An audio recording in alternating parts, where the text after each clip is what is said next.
Assalamualaikum warahmatullahi taala wabarakatuh.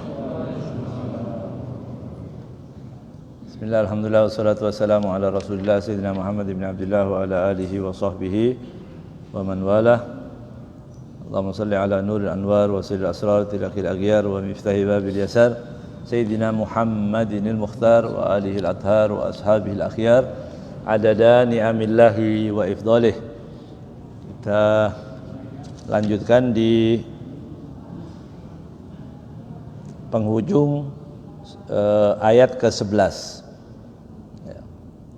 Itu ya ayyuhalladzina amanu la yaskhar qaumun min qaumin asa ay yakunu khairan minhum wala nisaa'un min nisa'in asa ay yakunna khairan minhunna wala talmizu anfusakum wala tanabazu bil alqab. Kemarin sudah kita jelaskan apa arti daripada tanabuz bil alqab, itu memberikan lakop-lakop yang tidak baik, baik itu fasik, kafir, dan nama-nama yang enggak bagus. Tanabus bil alqab ya.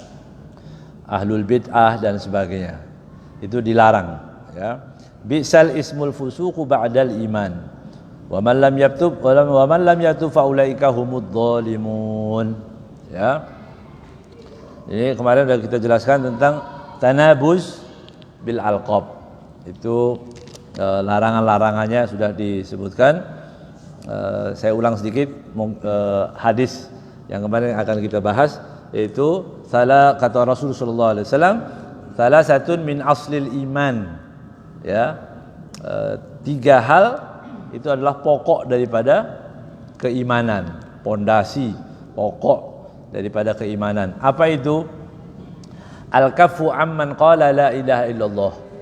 Ya. Tidak menahan diri untuk menuduh siapapun orang yang sudah mengucapkan la ilaha illallah. La tukaffiruhu bidzambin. Mereka tidak boleh dikafirkan karena dosa apapun. Gitu. Enggak boleh dengan dosanya kemudian kita kafirkan, kecuali yang sudah jelas ya. Mengkafirkan artinya dia melakukan sesuatu yang memang kafir ya, seperti mempercayai ada nabi setelah nabi, itu kafir ya. Mau dia bilang saya tetap Islam, ya kafir. Kalau dia karena dia keluar, karena nabi dalam hadis banyak nabi mengatakan bahwa aku adalah akhir nabi, ana khatamun nabiyyin, penutup para nabi. Nabi mengatakan begini, kemudian dia mengatakan ada nabi setelah nabi, kafir itu ya. Tapi kalau dosa seperti orang naudzubillah min dzalik, seperti orang berzina, ada orang minum khamr atau orang berbuat dosa apapun, tidak boleh dikafirkan. Ya, tidak bisa dikafirkan. Ya. Wala tukhrijuhu 'anil Islam bi'amalin. Ya, dan artinya tidak bisa mengeluarkan, jangan kau keluarkan mereka dari Islam dengan amal apapun. Kemudian wal jihadu madin. Jihad ya, jihad itu sudah baqin, artinya madin mustamirun baqin. Jihad itu tidak boleh diputus kata Rasulullah. Itu termasuk pondasi inti daripada iman. Jadi jihad itu sampai kapanpun akan ada. Ada yang mengatakan nggak boleh dibahas lagi karena sudah nggak ada, nggak perlu. Perlu.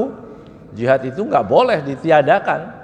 Ya, umat Islam, tapi kita berharap pada Allah mudah-mudahan aman, tidak ada peperangan, tidak ada orang yang mengganggu agama, tidak ada hal-hal yang menjadikan kita untuk melakukan tadi. Tapi jihadnya tidak boleh dibatalkan kata Rasulullah SAW, nggak boleh. Ya, nggak ada orang bagaimanapun mengatakan bahwa sudah jangan ngomong jihad lagi, nggak boleh. Begitu ya, nggak boleh. Jihad itu kata Rasulullah baqin, arti baqin apa? Kekal, keberadaannya itu diperlukan. Ya. Mundu ba'atsani Allah ila an yuqatila akhiru hadhil ummah ad-dajjal. Jadi jihad itu mulai aku diutus oleh Allah Subhanahu wa taala sampai kelak gitu ya. Dari umatku ini akhir dari umatku nanti akan bertemu dengan Dajjal dan dia akan memeranginya. Begitu. Jadi Dajjal nanti dilawan, Dajjal itu dilawan, ya. Bukan ditinggal lari, enggak, dilawan Dajjal itu ya. La yubtiluhu jawru jairin, tidak bisa dibatalkan oleh kedoliman pemimpin yang dolim, wala adlu adilin, atau adilnya seorang yang melakukan keadilan. Artinya tetap, jadi jihad itu pasti ada gitu. Kemudian yang terakhir, wal imanu bil aqdar, beriman terhadap apa? Takdir.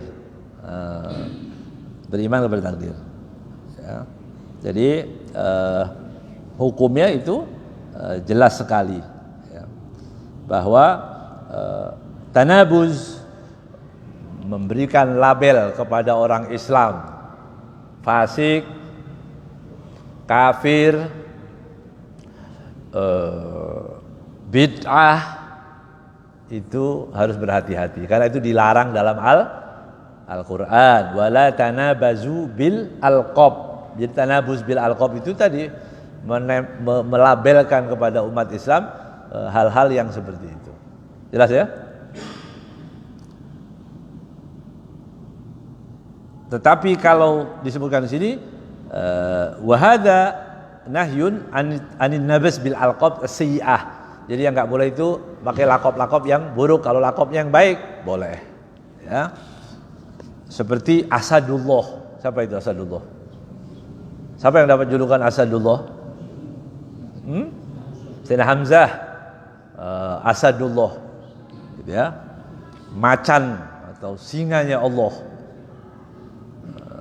Asadullah, ya. Wa asadu rasulih. Dalam hadis disebutkan walladzi nafsi biyadihi innahu lamaktubun indallah azza wa jalla fis sama'i sabi'ah. Hamzah Asadullah wa asadu rasulih. Masya Allah ya.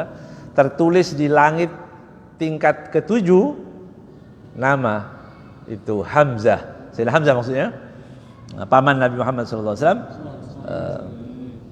Asadullah ya, singanya Allah dan singanya Nabi Rasul ya. Kemudian Khalid bin Walid, apa julukannya? Saifullah, pedangnya Allah. Kan lakop itu ya, tapi nggak apa-apa karena itu baik ya. Saifullah ya, dapat julukan bisaifillah liqauli sallallahu alaihi wasallam ni'ma Abdullah Khalidun ya. Khalid bin Walid Saifullah min suyufillah, itu ya. Sayyidina Ali juga punya julukan, Sayyidina Utsman punya julukan, Sayyidina Umar ya mendapat julukan Al-Faruq ya. Al-Faruq. Sayyidina Utsman Dzun Nurain. Dzun Nurain ya. Itu tidak masalah karena itu yang baik ya. Yang dilarang jadi nama-nama yang tidak baik ya. Kemudian di dalam hadis juga innakum tud'auna yaumal qiyamah bi asma'ikum wa asma'i abaikum fahasinu asma'akum. Kata Rasulullah SAW, nanti kalian di hari kiamat disebutkan fulan bin fulan, maka perbaikilah namamu begitu ya. Dan juga nama orang tuamu. Jadi sebutkan fulan bin fulan namanya ya.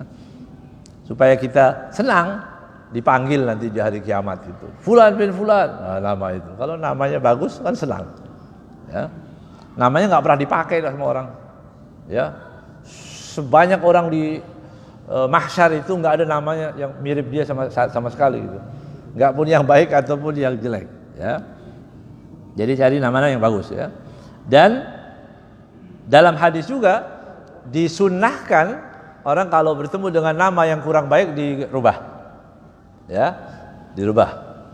Nah, seperti ada orang namanya Asiyah, bukan Asyiyah, bukan ya, atau Asiyah, nyebutnya Asi. Asi itu maksiat. Asiyah pakai shot, perempuan yang nama Asiyah. Nabi bertemu dengan seorang perempuan yang namanya Asiyah, langsung rubah oleh Nabi Muhammad SAW, disebutkan Jamilah.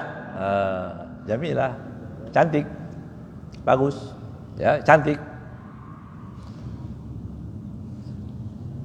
Ada orang namanya Syaitan. Belum ya. Di Indonesia belum ada, alhamdulillah. Syaitan, begitu. Kalau mau keren, Satan, sama aja ya. Gitu. Santan mungkin ya. Jadi namanya Syaitan. Ghurab itu gagak, burung gagak, ghurab namanya. Dikasih nama ghurab. Ya kalau diterjemahkan gagak, burung gagak. Atau kalau kita bahasa Arab salim, selamat. Bahasa Jawanya selamat. Enggak apa-apa. Itu bagus, ya. Itu cuma bahasa Arab pindah ke bahasa Jawa, tapi artinya bagus kan? Begitu. Jadi nama-nama yang tidak baik langsung dirubah. Itu yang diajarkan. Ya. Ifrit. Namanya Ifrit.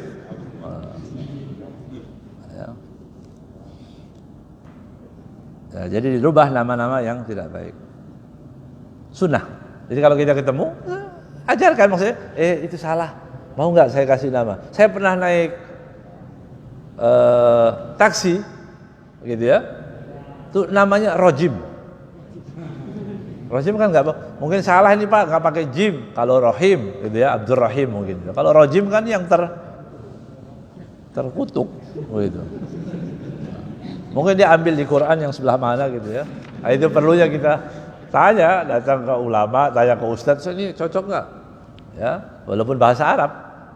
Ya, tadi kan kesian namanya Ifrit, Syaitan, Rojim. Ya. Atau kakak beradik itu ya. A'udzubillah minasyaitonir rajim. Ya. Jadi nama itu tidak boleh. Nama juga yang nama hanya nama Allah, seperti Al-Aziz. Enggak boleh kita bilang Al-Aziz. Nama orang Aziz. Aziz enggak, Abdul Aziz. Kan gitu. Abdul Hakim, Hakim. Ya. Jabbar. Jabbar. Padahal namanya Abdul Jabbar. Karena itu nama Allah. Enggak sepotong begitu ya.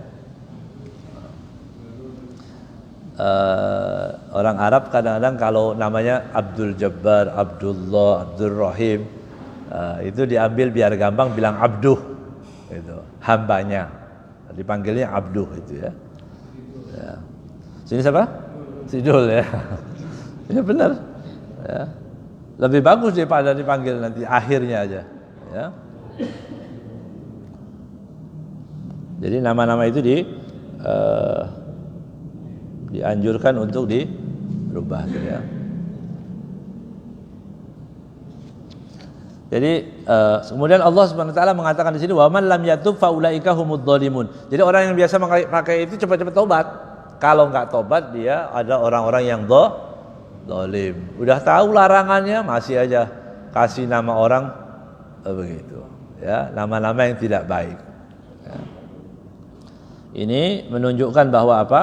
Orang suruh cepat-cepat tobat ya, wal isra ilaiha. Ya, karena berlama-lama dalam dosa itu mengkhawatirkan.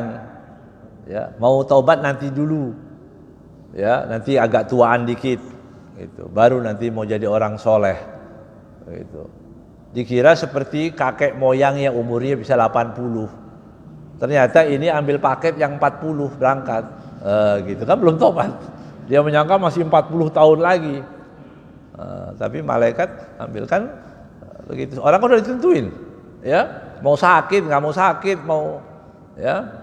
Kalau udah ditentukan dan di tempatnya orang mati itu ditentukan juga ya.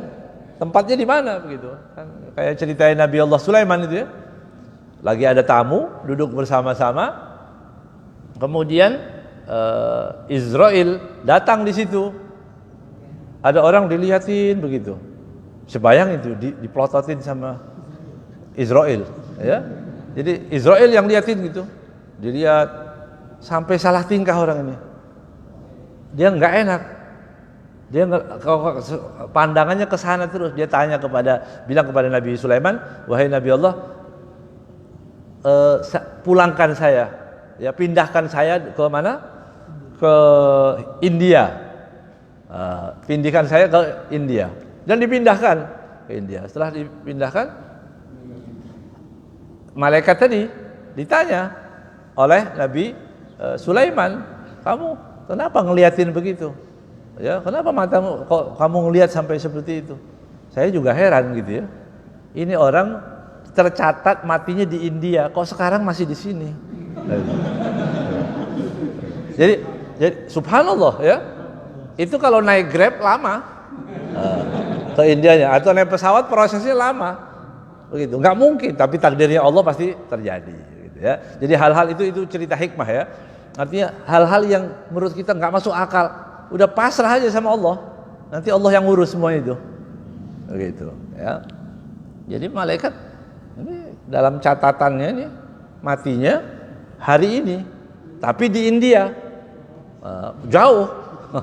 Subhanallah, dikirim dulu ke India baru Israel datang. Ya udah pas ini sesuai SOP ya. Jadi mati itu suatu keharusan. Yang bahaya itu orang tahu itu berbuat dosa tapi diteruskan. Nanti dicabut dalam keadaan mati dalam keadaan su'ul khatimah. Nasallallahu alaihi wasallam. Mudah-mudahan kita selamat semua. Ya. Diselamatkan oleh Allah Subhanahu wa taala, jangan mati dalam keadaan su'ul khatimah, kita mati dalam keadaan husnul. Ya. Dalam hadis juga disebutkan wailul lil musirrin.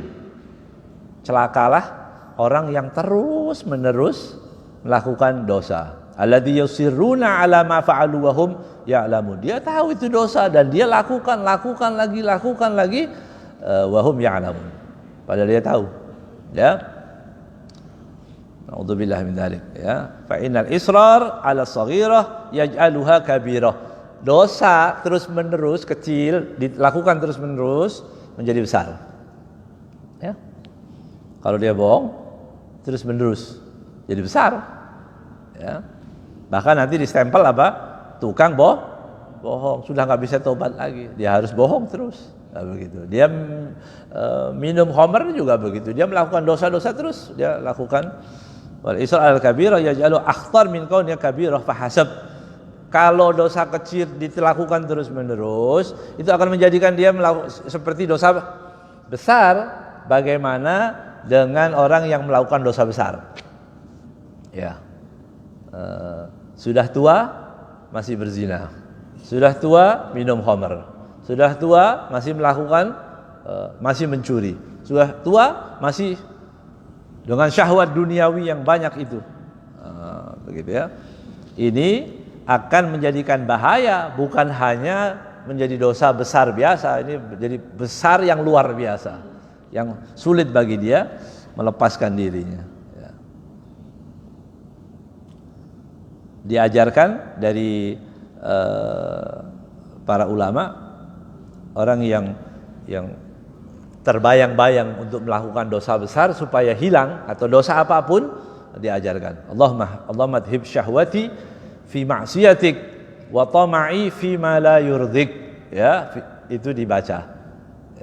Ya Allah, hilangkan ya, syahwatku tentang sesuatu yang tidak kau ridhoi. Ya. Allahumma adhib syahwati fi ma'siyatik. Hilangkan syahwatku, keinginanku untuk melakukan maksiat. Wa tama'i fi ma la yurdik. Itu ya. Dibaca dengan harapan mudah-mudahan Allah menghilangkan. Karena kita kalau berlindung kepada Allah, insyaallah juga ya. Jadi juga disebutkan di sini para ulama mengatakan maksiat itu baridul kufur. Utusan kekafiran. Kekufuran itu adalah maksiat terus nanti mati dalam keadaan kufur. Ya. Makanya hadis yang kemarin yang kita baca, sekali maksiat balik lagi, kembali lagi, kan begitu ya? Diharapkan seperti itu. Jadi kita minta kepada Allah husnul khatimah. Ya. Di sini dosa yang ini bahayanya, maksudnya bahayanya dosa kecil ataupun dosa besar kalau dilakukan terus-menerus, dia akan meyakini bahwa itu boleh atau halal. Itu yang lebih bahaya nanti. Ya, bahayanya ketika dia melakukan satu dosa dia mengatakan ini boleh, begitu, wajar, biasa. Ya, bagaimana bisa kaya kalau nggak ada uang dari belakang atau di bawah meja? Kalau di atas meja aja dikit, yang banyak itu yang dari bawah. Begitu. Akhirnya dia dikerjakan itu halal dan haram, diembat juga enggak, dan nanti dia akan mengatakan seolah-olah itu halal. Itu dosanya. Itu ukubahnya. Itu sanksinya untuk orang-orang yang melakukan seperti itu. Ya. Dan jika sudah sampai ke situ, sudah sampai ke istihlalul kaba'ir muharramah, bahwa kufrun. Kalau sampai dia mengatakan bahwa dosa besar yang dilakukan itu boleh, memang tiba-tiba ada orang yang mengatakan begini, kira-kira LGBT itu boleh. Ada ustadz juga, ada agamawan, orang punya agama, mengerti, tiba-tiba dia mengatakan LGBT itu boleh, laki sama laki boleh, padahal dia normal, gitu. Dia nggak mungkin sampai kepada kekurang ajaran sampai seperti itu kecuali dia sudah melakukan maksiat. Sudah banyak baru dia. Ini namanya baridul kufur. Jelas ya? Ada orang maksiat, tapi dia ngomongnya nggak berani, tetap saya dosa. Begitu. Ini diharapkan tobatnya. Tapi kalau terus menerus dosanya dilakukan, dia sampai mengatakan bahwa itu halal. Itu bahayanya. Ya. Kemudian dari ayat ini disebutkan bahwa kita nggak boleh sembarangan menuduh orang, tidak boleh kita menganggap orang lain itu lebih buruk dari kita, larangannya sudah jelas, ya, apalagi sampai memberikan label kepada orang tadi, baik itu syirik, kufur, asi, ahli maksiat. Itu bukan wewenang kita, ya, bukan wewenang kita. Orang yang dikatakan bahwa orang itu tadi adalah ahli maksiat dan sebagainya, belum tentu nanti dia bisa diampuni oleh Allah Subhanahu Wa Taala, ya. Bahkan kita yang akan melakukan, naudzubillah. Ada seorang diceritakan, ada seseorang bermimpi,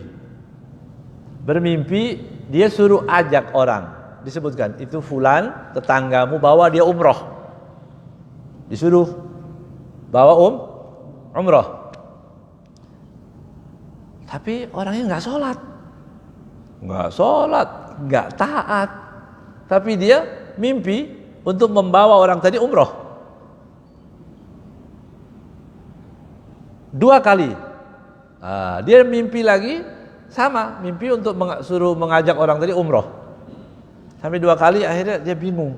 Ini mimpi kok sampai 2 kali berturut-turut. Dia datang ke guru, ya, kepada ulama.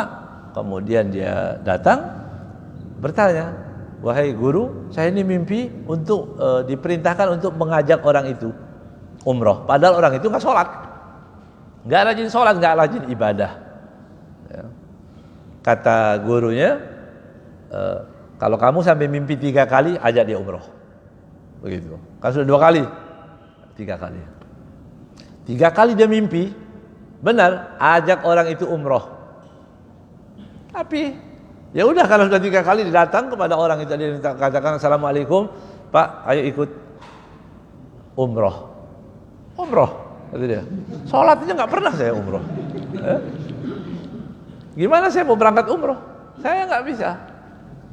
Sholat saya nggak bisa ini semua. Kata orang yang sudah, insya Allah, pokoknya kita sambil belajar nanti di perjalanan. Di perjalanan nanti saya ajarin begitu. Ya, sholat.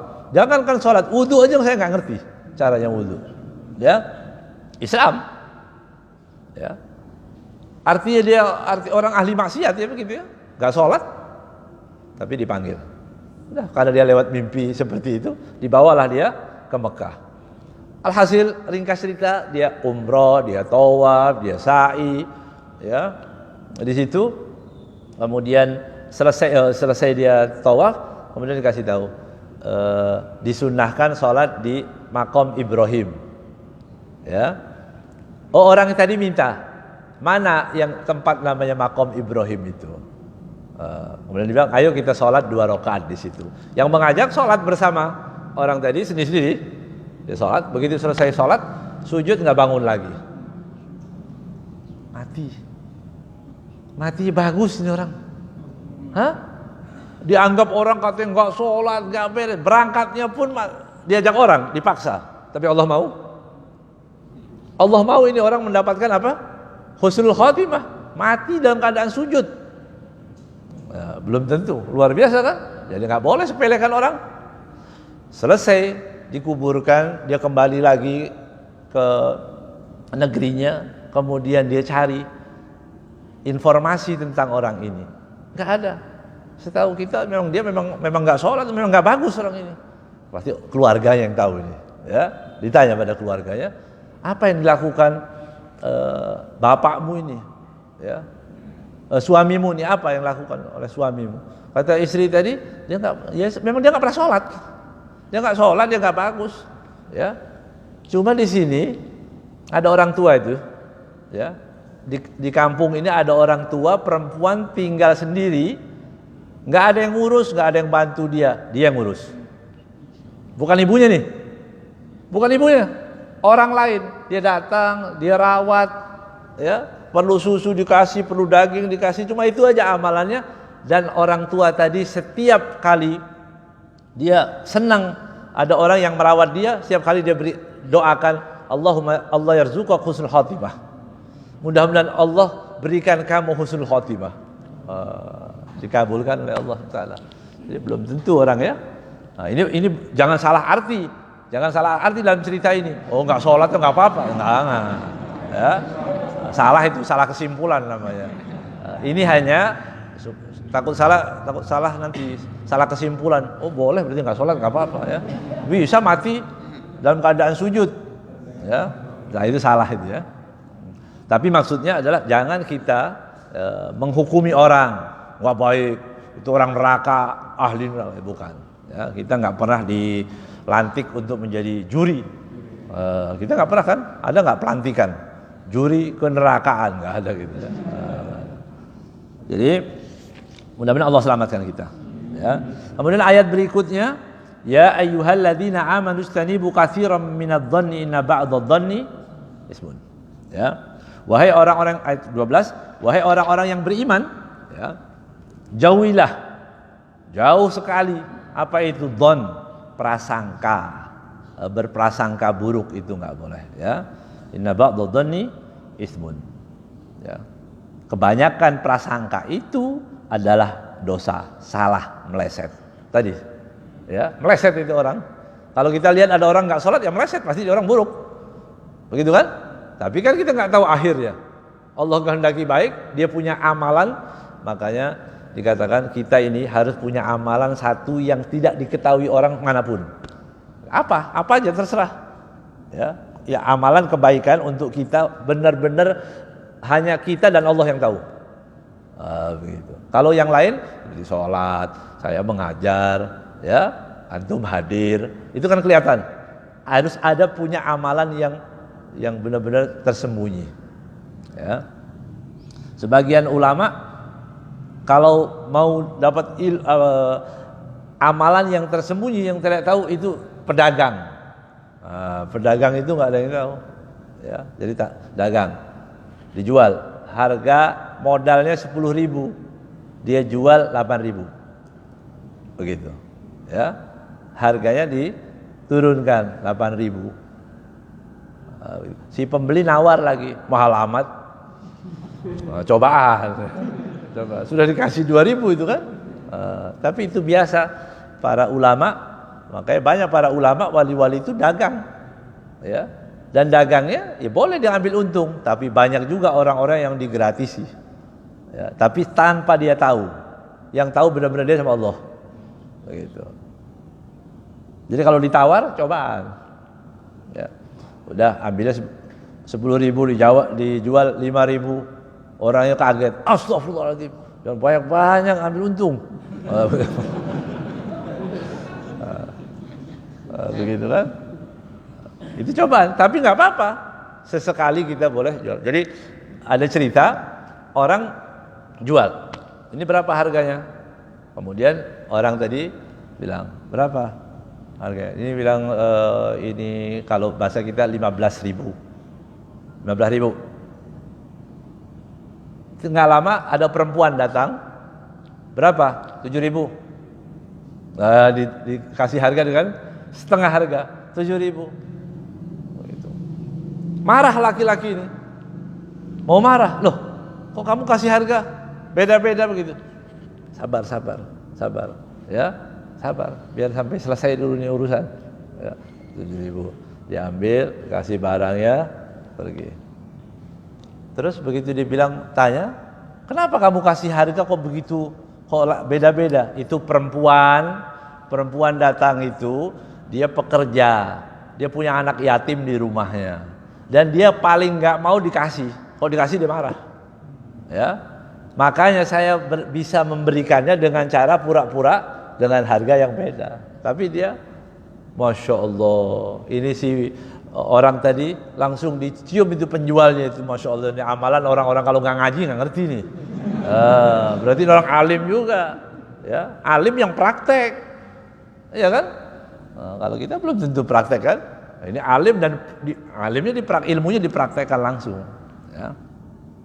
Jadi jangan suudzon dulu kita kalau bilang begitu. Orang nawar begini, loh, kok beda? Siapa tahu itu ada apa-apanya, gitu ya. Bukan karena perempuannya, bukan. Ya. Bukan karena penilai perempuan, bukan. Tadi ada sesuatu ya. Jadi jauhilah suudzon, istanibu.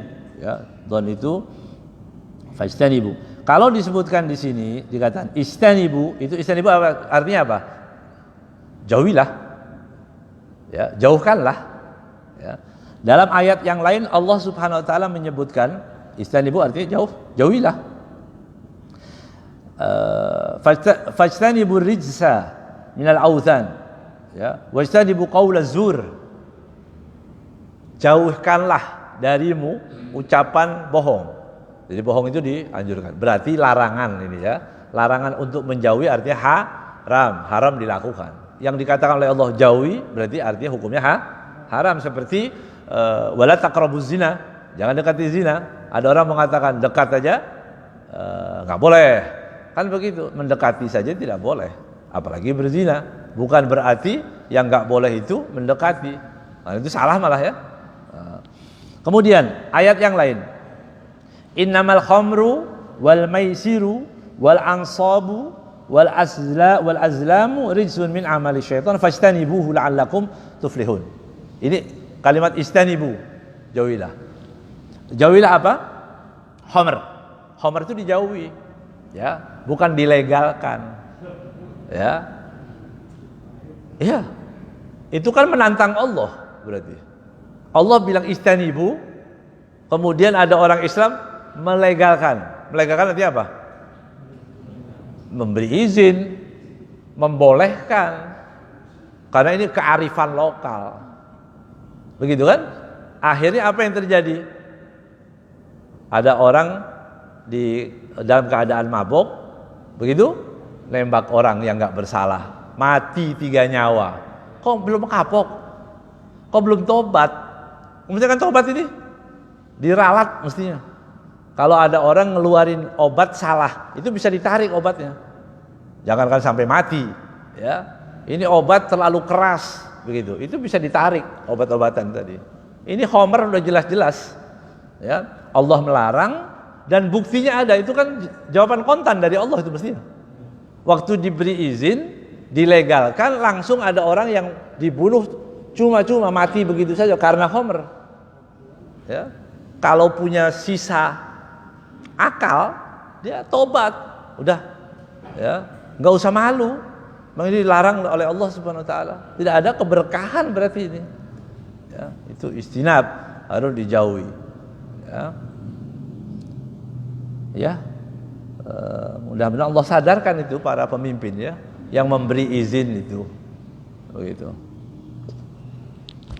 Pokoknya kita sekarang banyak berdoa saja, ya, karena keadilan ini luar biasa di negeri ini, ya. Hilang, betul hilang. Ulama yang kumpul, duduk maulid bisa dipenjara, itu nyata itu ya. Ulama maulid didenda, kasih duit, masih dipenjara juga. Artis, pejabat, kumpul-kumpul nggak apa-apa, itu spontan. Coba bisa bayangkan gitu ya. Ini kan mau bilang apa? Udah jangan terusin nanti bahaya ya. Tapi kita pasrahkan, artinya kita nggak boleh diam ya.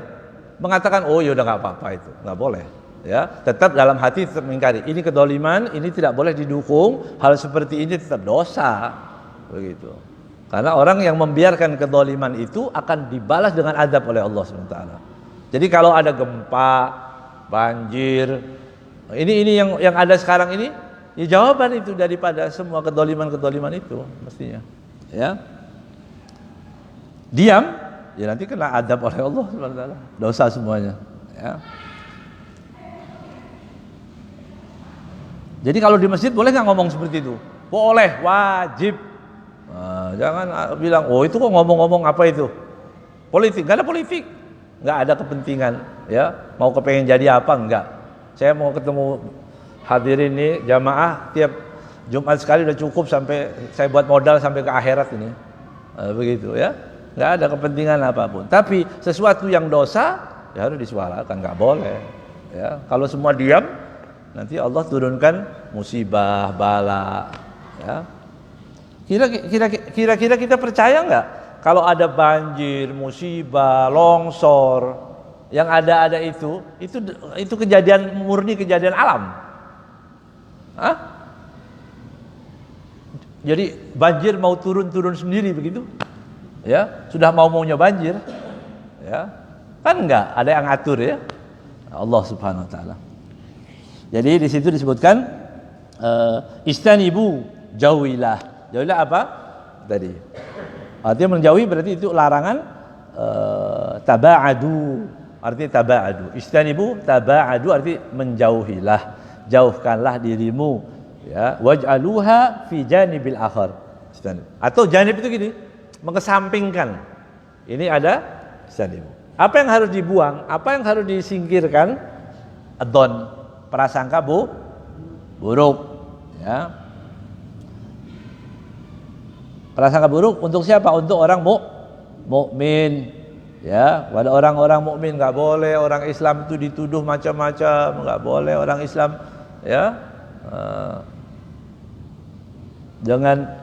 Dengan peraturan yang sama, dengan hukum yang berbeda itu kan nggak boleh, ya, nggak boleh. Itu semua larangan semua. Maka disebutkan sini hatta la yaqau fi dununin sayyi'ah fiha tuhmah bisu' liman yusa'u bihi dhon. Jadi enggak boleh berprasangka buruk. Dalam hadis disebutkan tidak ada yang lebih buruk, ya, tidak ada yang lebih buruk daripada prasangka buruk kepada Allah dan kepada orang mukmin. Begitu. Ya. Dua perangai yang tidak ada keburukan lebih buruk daripada dua hal. Apa itu? Berburuk sangka kepada Allah dan berburuk sangka kepada orang muslim. Ya. Seperti apa dhonnya itu? Berburuk sangka itu apa? Berburuk sangka yang disebutkan di sini disebutkan apa? Yadunnu bihil fahisyah. Menyangka orang, oh itu orang keluar malam pasti minum khamr. Oh itu orang malam berarti dia bermaksiat. Oh itu pekerja malam. Suudzon kepada orang, nggak boleh. Ya, belum tentu dia pulang malam mungkin belajar atau ketiduran di rumah orang atau apa, kan banyak kemungkinannya kan. Orang Islam harus mencari hal-hal seperti itu. Seperti syaribul khamr. Enggak disebutkan di sini disebutkan atau menyebutkan orang minum khamr. Ya, ada orang bawa botol wa minum khamr. Belum tentu. Ya, mungkin bir peletok itu. Ya. Mungkin bir peletok itu ya. Atau ada orang bawa seperti khamr minuman, kemudian warnanya kekuning-kuningan atau apa, itu dikira spiritus ya. Au ghairu dzalika minal muharramat bidun an yakuna dalil 'ala dhon. Jadi nggak boleh orang menyangka saja gitu. Ada orang jalan sempoyongan, wah malam teler dia pulang. Padahal kakinya asam urat. Ya, jalan di kita katanya sempoyongan, enggak ya. Atau dia kesemutan atau apa, nggak boleh. Alhasil itu penyakit ya, penyakit kita itu berburuk sangka kepada tetangga, kepada ini, kepada itu nggak boleh ya. Prasangka buruk itu, husnudzon itu alat paling canggih ya, alat paling canggih. Gimana kalau kita mau menghukumi orang ini baik atau buruk, kan perlu proses. Dengan beli alat namanya suudzon, itu bisa cuma sekali aja ketemu, sombong, gitu aja. Prasangka aja, ya. Orang lagi sakit gigi mungkin, sakit, ya. Assalamualaikum, jangan, gitu ya. Nggak terlalu perhatian, sombong, ya. Dia nggak tahu apa yang dirasa di gigi itu sakitnya, kan? Itu banyak berprasangka buruk, ya. Jadi prasangka buruk tidak boleh sama sekali. Ya. Kemudian disebutkan di sini, bal kana al madlul bihi dhahirus shalah, ya. Au huwa masturul hal, ya. Atau orang yang tersembunyi, ini orang baik atau orang nggak baik, apa hukumannya? Ini orang baik atau orang nggak baik? Apa kita bilang? Bilang apa kita? Orang baik, ya. Makanya kalau ada orang yang meninggal, dibilang ishadu annahu min ahlil khair. Saksikanlah ini orang yang baik. Saya nggak kenal, nggak apa-apa bilang baik. Ishadu min khair, dah gitu aja. Memang kita kenal, berarti tapi ada orang-orang yang mengatakan ini orang baik. Saya ikut baik. Itu memang ajaran Islam, gitu ya. Tapi kalau dia nggak sholat, ya, nggak mau sholat, rumah dekat masjid, nggak pernah ke masjid sama sekali, misalnya begitu, kita tahu perilakunya jelas-jelas. Waktu isyhadu anna minal khair, mau bilang khair, ya dia khair, gitu aja. Nah, kita bersuara ya. Paham? Kalau sudah jelas itu, karena mu'lin, orang yang mu'lin bifisikihi itu nggak boleh dibilang khair. Kalau orang yang menampakkan kefasikannya, tapi kalau dia tersembunyi, dia disembunyi, nggak ada yang tahu. Katanya itu peminum homer, itu bisik-bisik orang, saya nggak pernah lihat, saya anggap orang baik, udah selesai. Begitu. Oh itu orang begini, saya nggak pernah tahu, saya tahunya orang baik, saya pernah ketemu di masjid, udah di baik. Nah itu nggak apa-apa. Tapi ada orang yang menampakkan. Gitu, menampakkan jelas maksiat dia bilang, ya, terang-terangan. Kalau yang seperti itu bahkan nggak boleh kita. Dan orang-orang yang mimman yuktada, artinya orang-orang yang jadi panutan, tokoh masyarakat yang jadi panutan, nggak boleh dia, tidak dianjurkan untuk menyolatkan. Kalau dia terang-terangan, misal orang pakai cincin emas, pakai kalung emas, nggak sholat, ya. Bawa perempuan bukan muhrimnya depan orang semua tahu, begitu ya. Nah, itu namanya mu'lin, artinya menampakkan kefasikannya. Itu nggak boleh. Tapi kalau yang sembunyi-sembunyi nggak apa-apa. Maka dikatakan di sini al ulama alladzi yumayyizu dzunun allati yajibu istinabuha amma siwaha. Anna kullaman la tu'raf lahu amarah alamatun sahihah. Itu maksudnya, ya. Ada.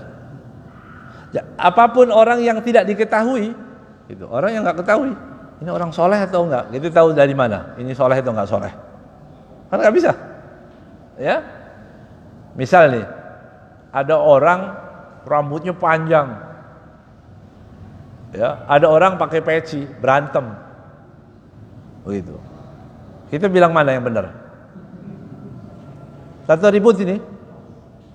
Wah ini pakai peci, ternyata ini orang yang pakai peci ini, ya, dia tiap ditagih hutang baru pakai pecinya, dia hutang sama yang gondrong.